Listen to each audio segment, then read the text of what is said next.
Hello, dear. How was your outing? Good. It's nice to get out and explore your surroundings, especially. Did you find those ingredients that I had instructed you on? Very good. I'll be making your next batch of treatment for your desires and for your body. In the meantime, while I get brewing, I think it might be time for another lesson. What do you say to that, dear? Up for a bit more learning? Wonderful. This one will be a lot less practical, but nevertheless equally important. Today we're going to be discussing schools of magic, and more importantly, what actions they perform, what you might find in studying them, and an essential part to becoming a practitioner of magic, deciding on your specialty, or at least beginning to think about that decision. First off, why don't you take a seat and start off by telling me what you know about the schools of magic? I'm sure it's come up in our reading before, and no doubt you may have a few questions, but I'd like to hear it.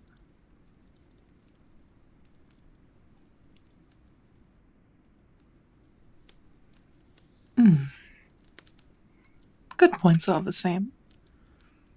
And you're right. Enchantment and illusion are 2 of the 8 schools of magic. That's right. You heard me, there are 8. Now, mind you, there's plenty of bleed over from one and the other. There are oftentimes some that stretch the bounds of what belongs inside of one of these schools, and there are subtypes within each school. Do not think of these as hard boundaries, but more genres or categories that can be applied to whatever spell or type of magic that you're performing. It's a more easy to digest way for us to wrap our head around what we're performing, a way for us to focus it. And how our focus is explored helps in its creation. Wouldn't you agree? Exactly. So, we'll go down the list, and I'll start by pointing out the symbols here in this book. Take a look. Can you try and guess what you think that first one might be? Yes. The one that is an 8-pointed star, eye in the center with 6 circular symbols in between each break of the star. What do you think that means? You're right. It is sight. It is a magic type of sight, or what we have classified as divination. Under the school of divination, you seek to understand things that are outside of your initial senses, extending your hearing, granting you sight where you normally would not be allowed to, seeing far off in the distance, feeling about what others could be, or even sometimes purviewing into the future. It is both past and present, but it is about understanding events that happen around our world. The school of divination is primarily about those that wish to see beyond the core of their 5 senses. They wish to understand everything around them, in minute details and sometimes in extreme overview. A common example of one such divination spell that is widely used is scrying. I'm sure you've stumbled upon that in your reading, yes? Exactly. It's looking far beyond what you can see, and instead focusing on an individual that could be miles and miles away, seeing how they are and where they are. And sometimes with great skill, even what they are doing or who is near them. Oftentimes, scrying gives you a look inside of that person's eyes and their ears. It is an invasion of privacy, but limited in its scope. Casters of the divination school are often sought out by bounty hunters and law enforcement to help apprehend criminals. And there are many other ways to go around with divination, but that is one such example. Next, I'm going to point here. You're right. It does look like more of an arcane crest upon a shield, with 3 little, almost question mark-like symbols in that center circle. Very good. This is abjuration, the school of protection. Abjuration seeks to take things that are within our world and either protect, move, or even diminish them. Oftentimes, it's used to dispel the works of other such magic. Maybe times it can be amplifying the adaptability of something in order to allow it to protect the wearer more. Think of abjuration as a major shield around oneself, and your focus is the protection of others. Entirely. Yes. Yes, you are exactly right. Oftentimes it is seen as the most good form of magic. Though you will find that what matters so little is what that school of magic belongs to, but instead how it is wielded and how it is focused. The sight of divination can be used, and the scrying can be used in a great deal to invade someone's privacy, but on the other hand, it can help prevent someone from getting away from a great evil that they once committed. Magic is not good or bad. It simply is. Now, this one here. Yes, I know that it looks like swirls upon swirls of ovals and circles. It's a bit hard to draw, especially. But this is the school of enchantment. Enchantment is a school focused on the modification and changing of something or someone. It is a confusing school.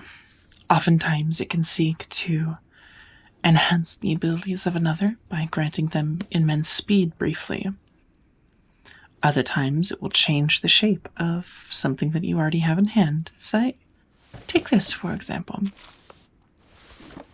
What is this that I hold in my hand here? You're right. A quill. A simple writing utensil in order to make ink to parchment. But, would you look at that? No inkwell. That's because I have taken the time to grant an enchantment onto this quill. Never-ending ink. It will always have just enough to write ink to parchment. I have modified what was originally normally just one singular quill into something that is far more valuable. I'm sure you've seen in many of your fictional works of books and stories of adventures that many times the hero of some adventure will wield an enchanted sword, granting it an ever-burning property, sparks of electricity. It can shoot out gusts of wind or whatever such. These are all examples of enchantment. Anything that takes something that had existed prior and simply changes some, but not all, of its base properties. Thus is enchantment. Now, the next one may be a bit confusing. It is this one here. Yes. Multitudes of 8-pointed stars within each other, surrounded by hexagonal frames within that of a circle. A very complicated symbol to write. And a school of magic that shares a property a lot like the one that we had just covered. This is the school of transmutation. Based on understanding what it means to transmute something, would you like to take a guess as to what that might be? You're close, but not quite. Transmutation is the spontaneous alteration from one form to another. This is what this domain of magic pertains to. Polymorphing an object or a creature into another form,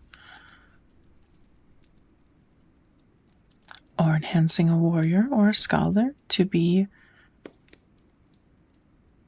what the other is. Can you tell me by any chance what you think might be the difference between transmuting and enchanting?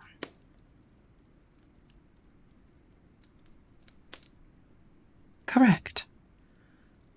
Enchanting works where it focuses on one small aspect on how to enhance an item or person, while transmutation works to change it.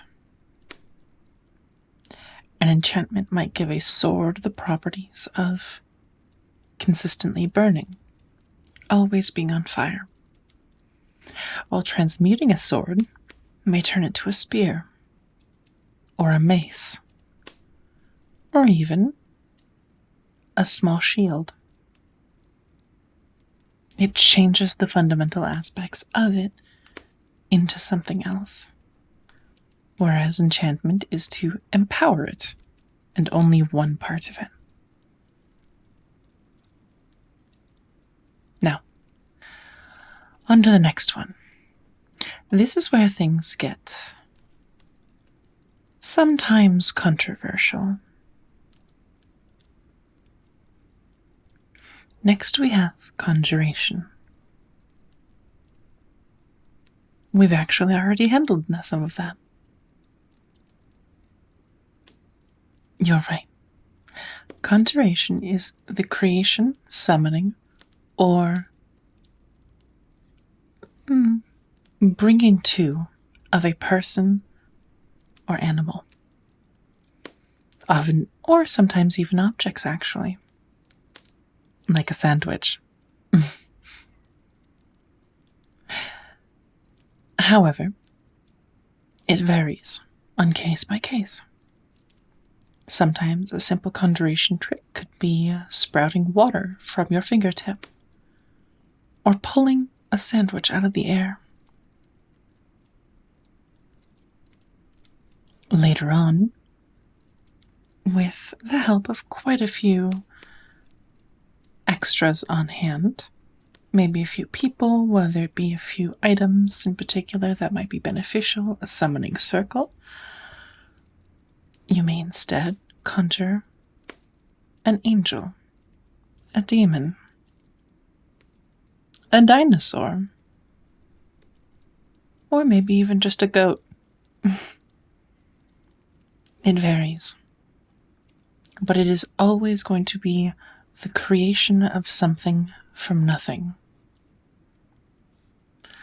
Which brings us to conjuration's distant relative, illusion.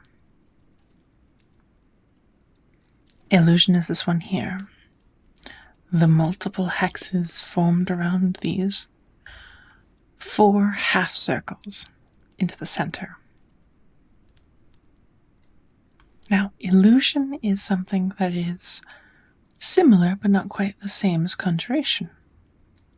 Notice how a lot of these different schools kind of blend into each other, where it's almost like a sliding scale. Some are more standoutish than others, but some tend to share ground. Illusion is one that shares ground often with conjuration and sometimes divination. Illusion is the creation or alteration of someone's senses in a way to help deceive them. Or not even just one person individual, but all those around you. Let me give you an example. Here, take this quill. And look at that. Your hand just flowed right through it. Because I never had a quill in my hand. It was always in my left, not my right. Instead, I conjured an illusory trick to hold a false quill in my right. That was the one that I presented for you to grab, and when you went to go grab it, it went right through, like it's nothing. Thus is an illusion.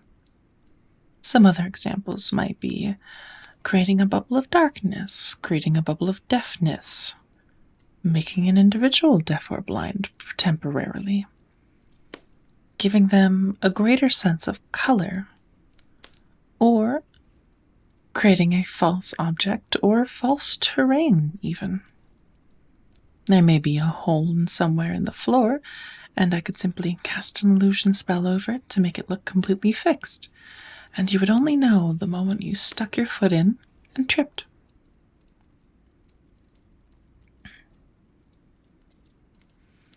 Now, we have 2 more to remain. Let me get through these, and then I will try to answer any other questions that you may have. Wonderful. Next is the school of evocation.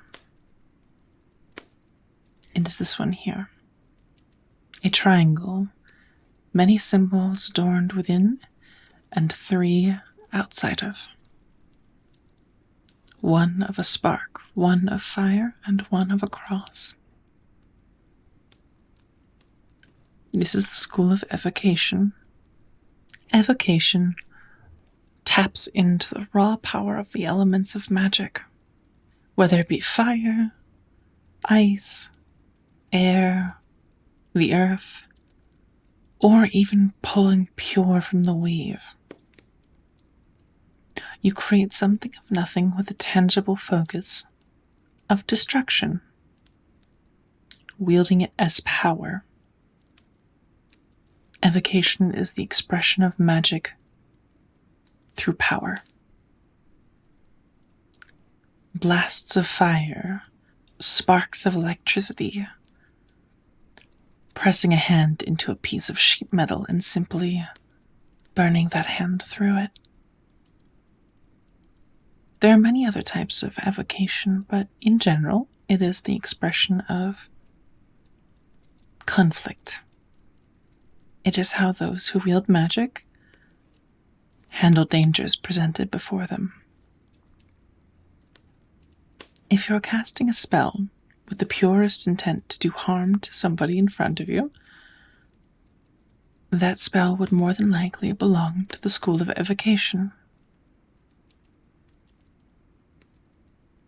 And I hasten to remind you that just because a spell belongs and can do harm and great bad, it can also do great good. A quick bolt of lightning to suddenly stun and freeze up and seize up the body of a dangerous person with a knife intending to do harm to another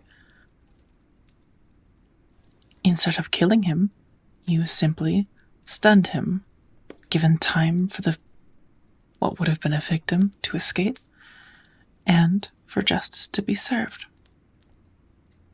It is not what the spell does, but how you use it that is above all else important. Which brings us to the final school. What many stories often view as evil and can be used for great evil. However, it can also be used for great good. Necromancy. Yes, I see you stiffen quite a bit at the mention of such a thing. It's scary. I understand. But necromancy is not always inherently bad. It is the school that practices magic that behaves with and communes with the life and death of those around us. More accurately, it communes and amends with the souls of flesh. Whether that be speaking to someone who had passed on, preventing somebody who may be about to pass on, or returning a semblance of life into a body that had lost it. Necromancy just handles magic that weaves between life and death, and one that handles direct contact with the souls of the deceased, or the living in some cases. Even times, necromancy can be a school that offers great healing, binding a soul into a body, retaining its strength and preventing it from passing on when one would be about to. There are also the times when necromancy, while out of control, can yield scary results. Zombie and skeletal hordes being a primary example.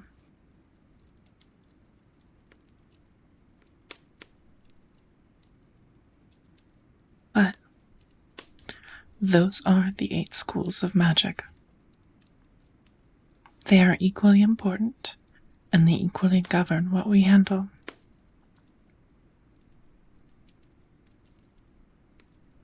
There are many spells and types of magic they may fall outside of, or within the purview of multiple schools.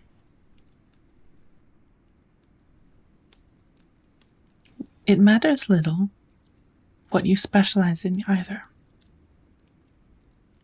Someone such as me, who had learned to specialize in transmutation, still casts illusionary magic. And I am still a danger to those who underestimate me, and at least somewhat knowledgeable in the skills of evocation.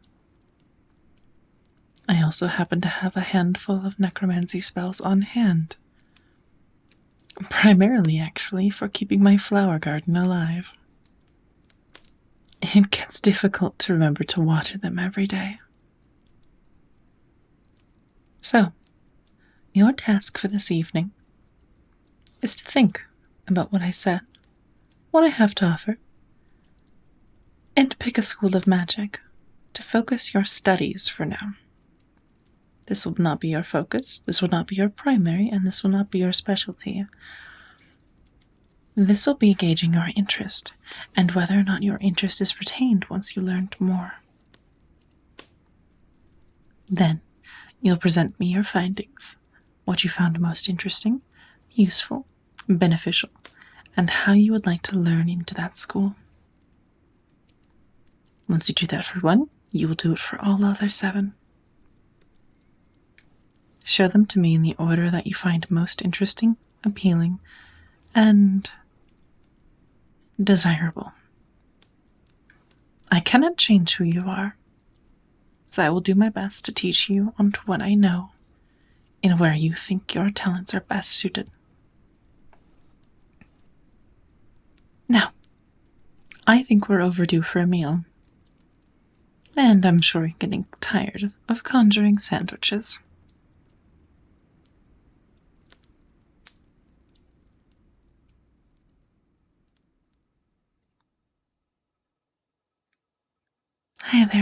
Thank you so much for listening to part 4 of The Witch of the Woods, teaching magic and specifically going into the schools of magic.